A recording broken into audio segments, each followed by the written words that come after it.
केउ दिन केतेबेले मृत्यु घटिब ताहा केही भी कहि परिबे नहीं।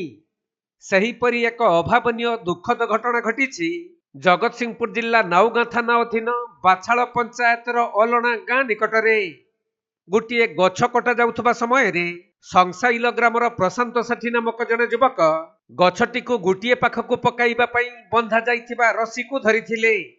हेले गछटी हठात ओलटी पड़िबारु प्रशांत धरिथिबा रस्सीटी टाणी होई जाई गछरे पिटी होई जिबारु से अति गुरुतर होई जाइथिले। तेणु संगे संगे तांको उद्धार करी नाउगां गोष्ठी स्वास्थ्य केन्द्र को अणा जाइथिले भी डाक्तर सेठारे तांको मृत घोषणा करिसंती।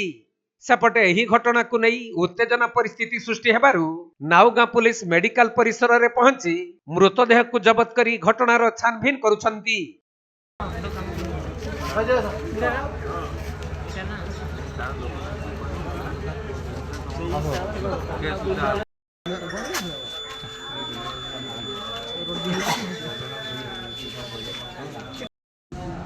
जगतसिंहपुर जिल्लारू वैष्णव रावळଙ୍କ रिपोर्ट कोणार्क लाइव।